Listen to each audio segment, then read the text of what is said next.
Sir जैसे मैं breast cancer की बात करूँ जो फीमेल्स में सबसे ज़्यादा अब पाया जाने लगा और रैपिडली बढ़ रहा है, और हिना खान खुद ब्रेस्ट कैंसर की मरीज़ रही हैं और वो सोशल मीडिया पे भी काफ़ी एक्टिव रहती हैं, हमेशा अपनी स्टोरीज़ बताती हैं कि इस तरीके से वो रिकवर कर रही हैं, कैसे उनका ट्रीटमेंट चल रहा है। लेकिन ब्रेस्ट कैंसर होने का सबसे बड़ा रीज़न और सबसे बड़ा एक सिम्टम क्या है कि क्योंकि हम लोगों के साथ वो कैंसर है, वो स्टेज 2 स्टेज बढ़ता जा रहा है, लेकिन कुछ तो ऐसा होगा जो हम लोग डिटेक्ट कर पाएँ कि हाँ ठीक है, दिस इज़ द सिम्पटम।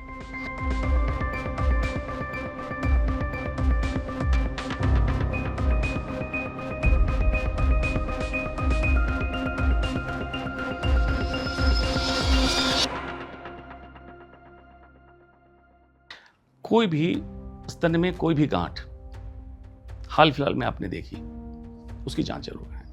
क्या है मतलब? आमतौर पे लोग समझते हैं कि ब्रेस्ट कैंसर मतलब दर्द होगा या कोई और एबनॉर्मल सिम्टम्स होंगे, वजन कम होगा, भूख नहीं लगेगी। ऐसा नहीं है, ये एडवांस कैंसर का लक्षण है। सबसे ज़्यादा महिलाएं स्तन में गांठ को इग्नोर करती हैं। कुछ लोग कहते हैं कि दूध की गांठ है, खास करके जब बच्चे का समय होता है, या चोट लग गई होगी, या ऐसे गांठ हो जाती है। एक बार जांच कराने में हिचकना नहीं चाहिए, क्योंकि आपने बिल्कुल सही कहा कि ब्रेस्ट कैंसर का इंसिडेंस बहुत ज़्यादा बढ़ा है हाल फिलहाल में, खासकर 10-12 साल में। मैं सर एक रिपोर्ट भी पढ़ रही थी, उसमें ये लिखा था कि अगर 1 to 9 में अगर वुमेन्स खड़ी हैं तो उसमें से 1 या 2 ऐसे होंगे जिनको ब्रेस्ट कैंसर डिटेक्ट है। बिल्कुल बिल्कुल ये सच है। और पहले ब्रेस्ट कैंसर माना जाता था urban city, specially metro city का कैंसर है। आज गांव में ब्रेस्ट कैंसर पे पहुंचा। क्यों पहुंचा?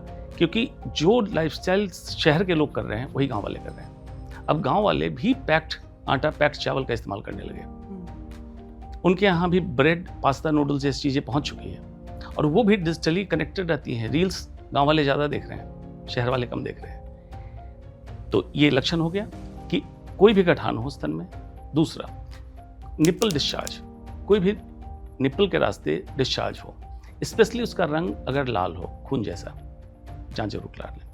ब्रेस्ट के शेप में अंतर होने लगे, जिसके लिए हम लोग जागरूकता करते हैं ब्रेस्ट सेल्फ एग्जामिनेशन, कि हर महिला 1 दिन महीने का तय करे और अपने स्तन की जांच, टेक्निकल जो मेथड है उससे करे, और उसमें कोई भी बदलाव लगे तुरंत जाके ऑन्कोलॉजिस्ट को दिखा ले। इसकी जरूरत है। जो आपने बात कही कि फिर बढ़ा क्यों, इंसिडेंस क्यों बढ़ा? ब्रेस्ट कैंसर सिर्फ 5 से 15% ब्रेस्ट कैंसर जेनेटिक है, मतलब जीन रिलेटेड है, जिसमें आपने सुना होगा एंजेलिना जॉली जो हीरोइन है इंग्लिश फिल्म की, उन्होंने प्रोफिलैक्टिक मैस्टेक्टमी, मतलब उनको कैंसर नहीं था, उन्होंने अपने दोनों स्तन रिमूव कराया और प्लास्टिक सर्जरी करा के स्तन बनवाया। क्यों? एक जांच आई जेनेटिक ब्रेस्ट कैंसर के लिए, ब्रैका जीन। ब्रैका जीन की जब टेस्टिंग आई तो एंजेलिना जॉली ने टेस्ट कराया, उनके बॉडी में जीन पॉजिटिव मिला। ऐसे व्यक्ति में 60 से 90% चांस रहता है कि भविष्य में ब्रेस्ट कैंसर होगा।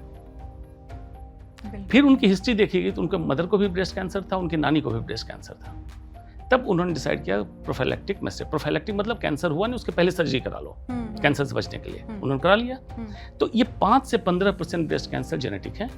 85% ब्रेस्ट कैंसर आप बेवजह की चीज़ों को अपने जीवन में उतार के एक तरह से बनाते हैं। अब क्या है बेवजह की चीज़ें? सबसे कॉमन 85% में 35 से 40% जीवन शैली जो आप कर रहे हैं, और उसमें मेजॉरिटी क्या?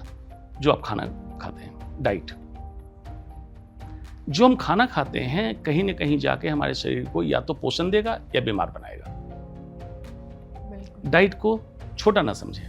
आज क्या हो गया, हम वेस्टर्न लाइफस्टाइल अटेंड करने में वेस्टर्न डाइट कर लिए। कौन सा घर है जिसके घर में आज प्रोसेस्ड ब्रेड, बन और उस तरह की चीज़ें नहीं है? रोटी पराठे घर से निकल गए। क्या अंतर है? प्रोसेस्ड ब्रेड, बन में फाइबर हटा दिया गया, एक्स्ट्रा फ्रक्टोज ऐड किया, sugar which is cancer related. उसके बाद packed juice, packed drink, packed आटा, पैक्ड चावल, रिफाइंड तेल, रिफाइंड शुगर, सारी चीज़ें रिफाइंड हो गई। तो जो कैंसर प्रोटेक्टिव या डिजीज प्रोटेक्टिव एलिमेंट नेचर हमें खाने के फॉर्म में दिया था, उसको आपने निकाल दिया और उसको कैंसर फॉर्मिंग या डिजीज फॉर्मिंग एलिमेंट से भर दिया। ये कारण है ब्रेस्ट कैंसर बढ़ने का। दूसरा, एक्सरसाइज। एक्सरसाइज कम होती गई। हमारी दादी, जिस एज में, जिस जनरेशन की बात कर रहा हूँ, चाहे अनचाहे उनकी एक्सरसाइज होती थी। घर में पोछा लगा लें। आपके दर्शक होता है महिलाएं नाराज हो जाएं, कैसी बात बता रहे हैं डॉक्टर साहब, हम पोछा लगाएंगे? एक्सरसाइज का कोई तो तरीका निकालो। तो हमारी दादी झाड़ू पोछा लगा लेती थी, ज़मीन पे बैठ जाती थी, बर्तन धो लेती थी, ये सारा खत्म हुआ। तो अब जब मॉडर्न जनरेशन आया तो आप लिफ्ट का इस्तेमाल क्यों करेंगे? सीढ़ियाँ चढ़ लें, हर जगह गाड़ी क्यों जाएंगे? अगर बहुत ज़्यादा प्रदूषण नहीं है, धूप नहीं, तो 1 किलोमीटर सब्जी खरीदने पैदल चले जाएं। मतलब किसी फॉर्म की एक्सरसाइज आप करें। चेस्ट लाइन वेस्ट लाइन से जब तक ज़्यादा है तब तक कैंसर से प्रोटेक्शन है। आज महिलाओं का central obesity waist line chest line से बढ़ गया। चेस्ट लाइन अगर 34 है, 36 है, वेस्ट लाइन 40 है, कैंसर का रिस्क बढ़ गया। हाइपर एस्ट्रोजन में एस्ट्रोजन बढ़ा, इसको हमें डाउन करना है।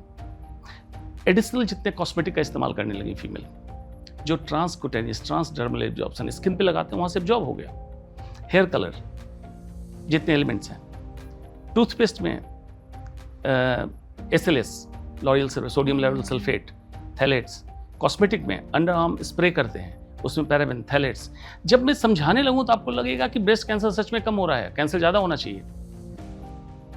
ये डराने के लिए नहीं कह रहा हूँ। भारत एक सौंदर्य प्रसाधन का देश रहा है, यहाँ पे बहुत सारी चीज़ें इस्तेमाल की जाती थी। तो हमारे पूर्वज क्या करते थे?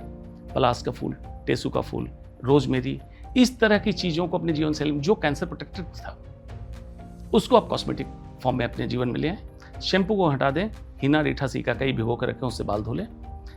मेहंदी लगाएं बाल में, कलर क्यों करना है? अगर वाकई आप चाहते हैं बीमारियों से बचें और सुंदर भी दिखें, हालांकि सुंदर दिखने का परिभाषा लोग बदलते जा रहे हैं। नेल एक्सटेंशन क्यों लगाना है? आप ड्रैकुला बनना चाहते हैं, उसमें कैंसर फॉर्मिंग एजेंट है।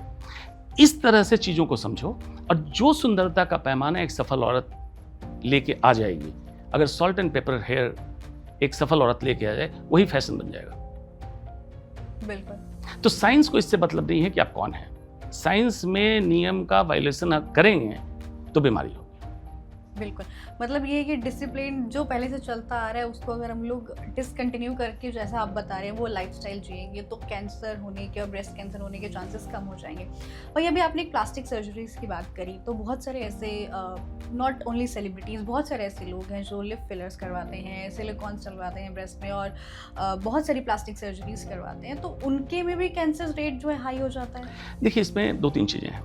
एक प्लास्टिक सर्जरी इटसेल्फ सर्जरी हुई, और एक जो आपने बात करा कुछ बाहर से लगाना, हाँ, इसमें फिलर्स, हाँ, बोटॉक्स, हाँ, ब्रेस्ट इम्प्लांट पे तो उसमें बहुत बड़ा लॉसूट हुआ कि ब्रेस्ट इम्प्लांट के कारण ब्रेस्ट कैंसर हुआ था, तो उससे कैंसर बढ़ा था।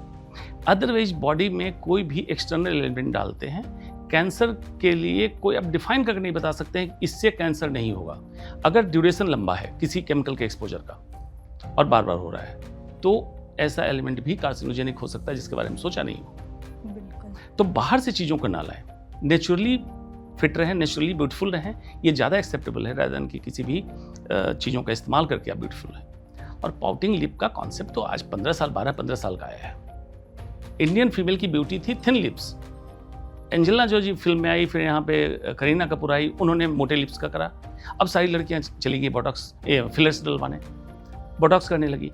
अगर इंटरनली आप ब्यूटीफुल रहना चाहते हैं, good vitamin C, good sleep, good hydration, मतलब पानी ज़्यादा लें, प्रॉपर नींद लें, आप इंटरनली ब्यूटीफुल रहेंगे, आपके रिंकल्स नहीं आएंगे, बोटॉक्स की जरूरत नहीं होगी। हालांकि मेरी पत्नी प्लास्टिक सर्जन हैं, 1-2 दोस्त हैं जो ऐसी चीज़ों को इंटरव्यू में देख के मुझे बहुत तंग करते हैं कि तुम तो मेरा धंधा बंद करा देते हो।